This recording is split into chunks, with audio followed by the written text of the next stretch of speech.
बुद्धं शरणं गच्छामि बुद्धं शरणं गच्छामि धम्मं शरणं गच्छामि धम्मं शरणं गच्छामि संघं शरणं गच्छामि शरणं शरणं गच्छामि बुद्धं शरणं गच्छामि बुद्धं शरणं गच्छामि धम्मं शरणं गच्छामि धम्मं शरणं गच्छामि संघं शरणं गच्छामि संघं शरणं गच्छामि।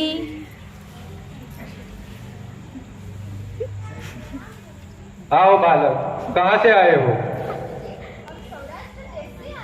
इतनी दूर से यहाँ किस लिए आए हो?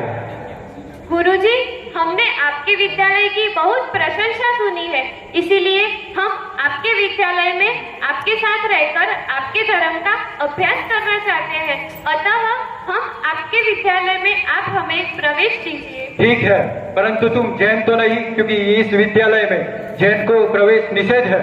नहीं गुरुजी, हम तो बौद्ध धर्म का अभ्यास करने आए हैं। परंतु तुम बौद्ध धर्म के सूक्ष्म सिद्धांतों को पालन तो कर पाओगे? अवश्य गुरुजी, ये हमारे बड़े भाई अकलंक है, जो केवल एक बार पढ़ने में पूरा याद रह जाता है, और हमारे ये छोटे भाई बहुत बुद्धिमान है, केवल 2 बार सुनने से उनको सब याद रह जाता है। ठीक है, खुशी से पढ़ना, परंतु एक बात याद रखना, अगर इधर जैन धर्म का पक्ष लिया तो आपको फांसी की सजा सुनाई जा सकती है। अवश्य गुरुजी, हम आपके नियमों का अवश्य पालन करेंगे। कक्षा में बैठिए। नमो प्रणाम।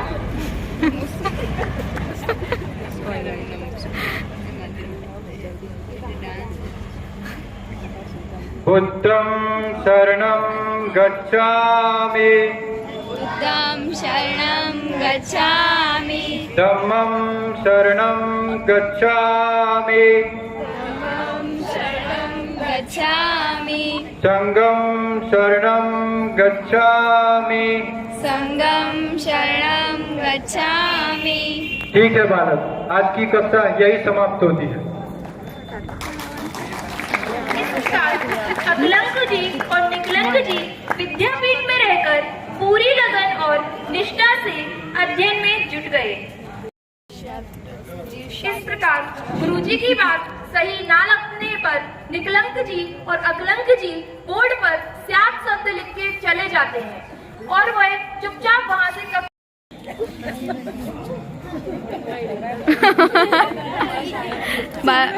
बाळको आ रीते चाल है।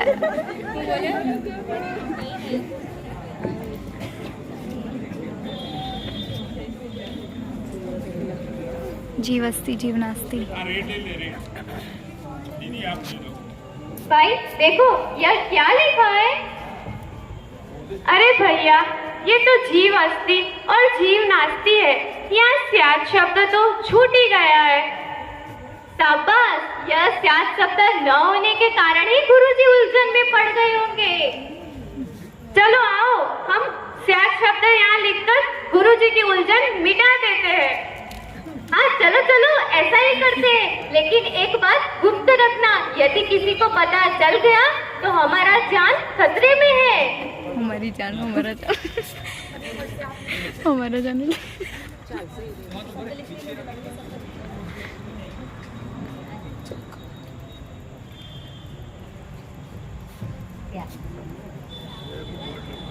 इस प्रकार कक्षा में स्यात शब्द देखकर गुरुजी अचंभे में पड़ जाते हैं, और विद्यार्थी एक एक करके अपनी कक्षा से उठ के चले जाते हैं। अब आगे क्या होता है, गुरुजी क्या कहते हैं स्यात शब्द देखकर, और वो आगे क्या करेंगे, वो हमें देखना है।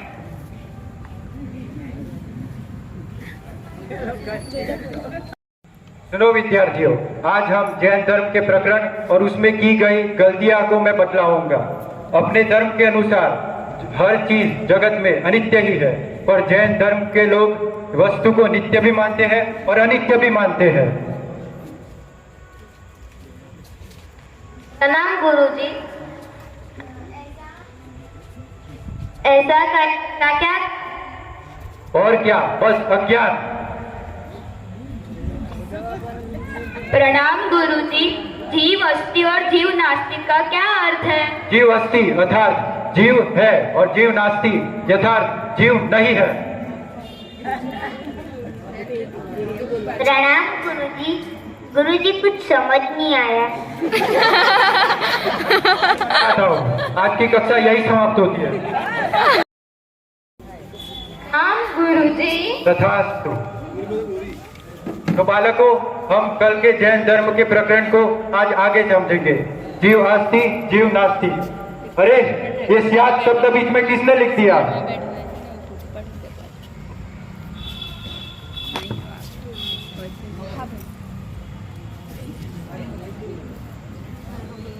गुरुजी को समझ नहीं आया। जीव स्यात् अस्थि अर्थात जीव किसी भी रूप में, किसी भी अपेक्षा से आस्ति रूप है, और जीव स्यात् नास्ति अर्थात जीव किसी भी रूप में अपेक्षा से नास्ति रूप है। आज अच्छे से समझ में आया गुरुजी। जैन धर्म के लोगों के अनुसार जीव और अजीव दोनों नित्य भी है और अनित्य भी है। समझ में आया लोगों को? जी गुरुजी, आज बहुत अच्छे से समझ आ गया। ठीक है, आज की कक्षा यही समाप्त होती है।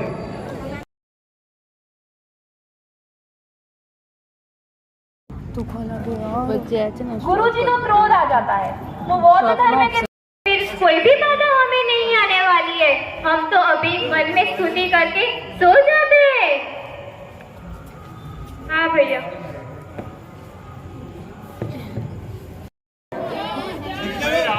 गुरुजी, कहाँ गए अकलंक और निकलंक? लेके आओ उनको, आज फांसी की सजा देनी है। जैसी आज्ञा।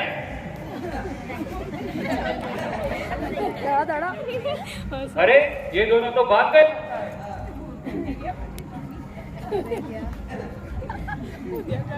गुरुजी, ये दोनों विद्यार्थी जेल छोड़ के भाग गए हैं। क्या वो भाग गए? अगर वो भाग गए तो अपने धर्म का बहुत नुकसान होगा, और तो बहुत बड़े बड़े विद्वानों को परास्त करने का सामर्थ्य रखता है। उसको पकड़ना ही होगा। जाओ, जल्दी उसको पकड़ो। जैसी है कि आइए बने। हम जीवित हैं, ये जिन धर्म के कारण ही जीवित है।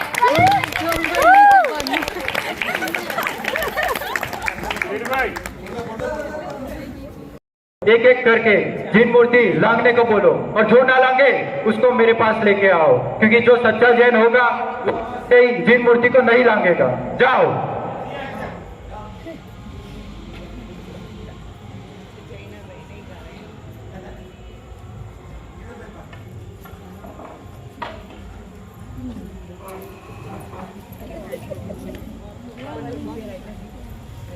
अरे भैया, ये क्या हो गया? ये चाहिए। धर्म संकट आ गया है। ये जिनेन्द्र देव हमारे इष्ट देव है। हम जिन प्रतिमा को कैसे लांग सकते हैं? अगर हमने नहीं लांगा तो गुरुजी हमें पकड़ लेंगे। भैया, क्यों चिंता कर रहे हो? प्राण जाए, लेकिन हमें जिनेन्द्र भगवान की मूर्ति लांगनी नहीं है और अभिनय भी नहीं करना है। परंतु भैया, हमें चिंता हो रही है। अब हम कैसे बच पाएंगे? आप अत्यंत बुद्धिशाली हो, अर्थात आप ही कुछ युक्ति विचारिए। अकलंक, निकलंक, क्या कर रहे हो? लांगो मूर्ति को। भाई, तुम निश्चिंत रहो। हाँ, मुझे एक उपाय सूझ गया। लांगो मूर्ति को। हम मूर्ति पर परिग्रह वाली कर लेंगे तो ये मूर्ति जैन मूर्ति नहीं रहेगी और फिर हम लांघकर निकल जाएंगे। वाह वाह भैया, आपकी बुद्धि धन्य है भैया। अपनी जिन मूर्ति परिग्रह रहित होती है, परिग्रह सहित कभी नहीं होती है। तो इस प्रकार अकलंक जी जनेऊ डालकर प्रतिमा जी पर उसको परिग्रह सहित कर मूर्ति को लांघ जाते हैं।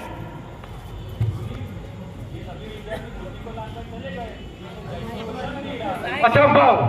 अवश्य ही किसी बालक ने बचने के लिए मूर्ति को लांघ दिया होगा, पर मेरे पास और एक युक्ति है। कौन सी युक्ति गुरुजी?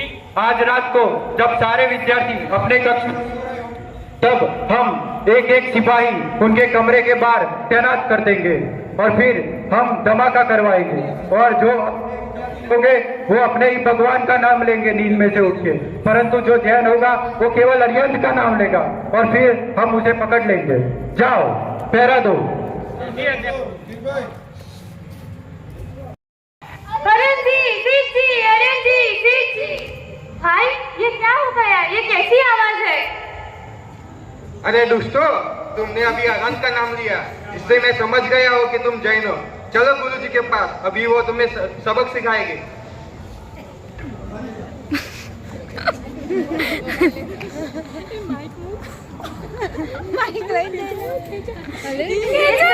दोनों सिपाही उन अकलंक जी और निकलंक जी को अरहंत सिद्ध मतलब अपने भगवान का नाम लेते हुए पकड़ लेते हैं और वह गुरुजी के सामने उनको प्रस्तुत करते हैं। गुरुजी, जब यहाँ धमाका हुआ तभी ये लोग अरहंत का नाम ले रहे थे, इसलिए मैं इन्हें आपके पास लेकर आया। वाह रे अकलंक निकलंक, तुम पढ़ने में भी चतुर हो। तुम कौन हो? तुम जैन हो? महाराज, आपकी बात सत्य है। अब वेद कुछ बचा ही नहीं है तो हम बोल ही लेते हैं। हाँ, हम ही जैन हैं और हम ही अरहंत के परम भक्त हैं। जो हो गया तो हो गया, पर मेरे पास और एक उपाय है। अगर तुम जैन धर्म छोड़ के बुद्ध धर्म लो तो मैं तुम्हें फांसी से बचा सकता हूँ। नहीं नहीं, दे जाए पर हम जिन धर्म नहीं छोड़ेंगे। जिन धर्म हमें प्राणों से भी प्यारा है और कोई भी विश्व के कोई भी भय के डर से हम अपना जिन धर्म नहीं छोड़ेंगे। प्राण जाए उसकी भी हमें कोई चिंता नहीं है। सैनिकों, जाओ इनको तुरंत ही जेल में डाल दो और कल सुबह राजा की आज्ञा लेके इनको फांसी पे लगा देना। कैसे आज्ञा गुरुजी?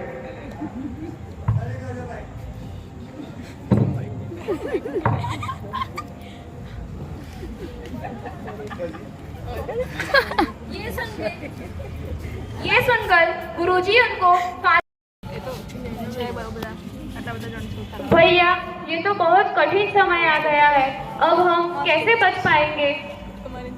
धैर्य रखो भाई, धैर्य रखो।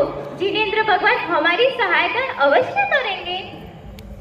भैया, इतने कठिन समय में भी आप इतना धैर्य रख रहे हो, ये तो बड़े आश्चर्य की बात है।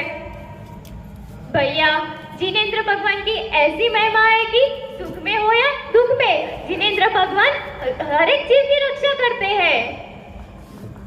भैया, हमें स्तुति करने की इच्छा हो रही है। हाँ, बोलो बोलो, जल्दी बोलो, हम भी साथ देंगे। पहली अकलंक स्वामी मैं भाग लाए भाऊ, देहांत के समय में तुमको न भूल जाऊं। इस प्रकार अकलंक जी और निकलंक जी जेल में भी अपने जैन धर्म को नहीं छोड़ते हैं और वहाँ भी अपनी समाधि मरण भावना भाते हैं कि भगवान जी हमारा मरण भी हो ना तो आपके चरण कमलों में ही हो, आपके सानिध्य से हमेशा जुड़े रहे। आगे देखते हैं क्या होता है। अरे भाई, ये राजकुमार जैसे कितने प्रिय बालक है, कल सुबह इन्हें मृत्यु दंड दिया जाएगा। अरे कैसी किस्मत है। अरे भाई, मुझे भी बहुत दुख हो रहा है, किंतु अब हम क्या कर सकते हैं इसमें? ऐसे करते करते दोनों सिपाही थक जाते हैं और सो जाते हैं। उनको निद्रा आते ही पहले अकलंक जी जेल से निकल जाते हैं, फिर बाद में निकलंक जी को हाथ का सहारा देकर बाहर निकालते हैं। एक दूसरे के साथ हाथ मिलाकर दोनों भाई तेजी से भाग रहे हैं। आगे का दृश्य देखते हैं।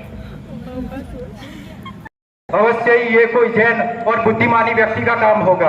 अवश्य ही हमारे विद्यालय में कोई जैन चोरी छुपे घुस आया है। मुझे उसे पकड़ना। सैनिकों, सैनिकों,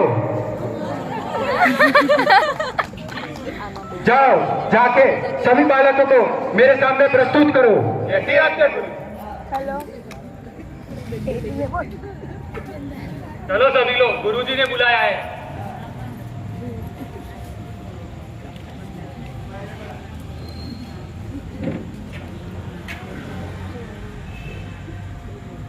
आप में से मुझे कोई बता सकता है ये सियाद शब्द अपने से किसने लिखा है? क्या तुमने लिखा है? क्या ये तुमने लिखा है? क्या अकलंक ये तुमने लिखा है? मैं जानता हूँ इस विद्यालय में कोई जैन चोरी छुपे इधर घुस आया है, इसे पकड़ना ही होगा। सैनिकों, जाओ जाके एक जिन मूर्ति लेके आओ और यहाँ के रास्ते के बीचों बीच रख दो। और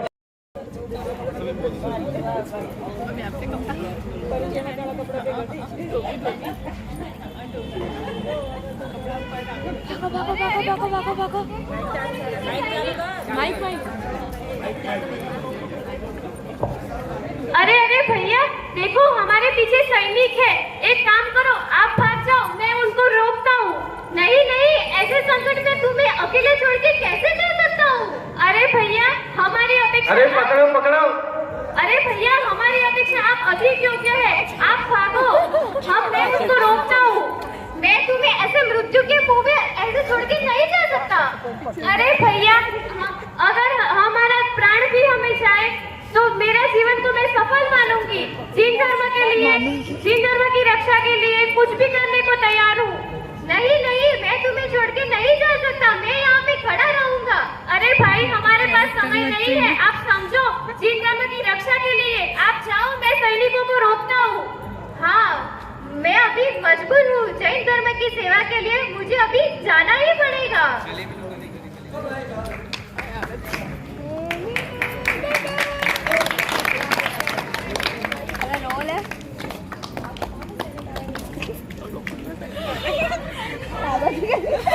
भागो भागो सैनिक आना।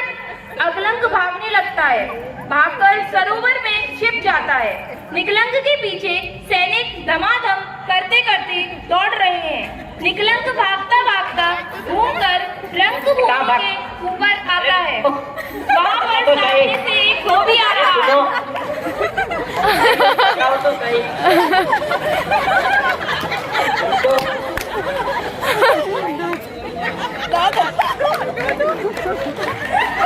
हो गई ओ भा ओ तुरती दा खाली ऑर्डर से मारी बंटा। अरे भाई, ये तो जिंदा नहीं पकड़ गए थे, इनको यही ढेर कर दिया।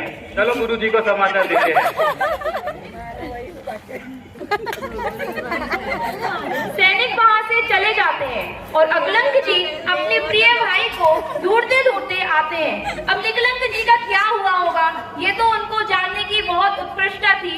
अब निकलंक जी कहाँ होंगे, क्या वो होंगे भी या नहीं, उनको यह अंदर में डर सताया जा रहा था। अब आगे देखते हैं, वो निकलंक जी को देखते हैं तो कैसे हो जाते हैं। निकलंक भाई, निकलंक, निकलंक भाई, निकलंक, ये आपको क्या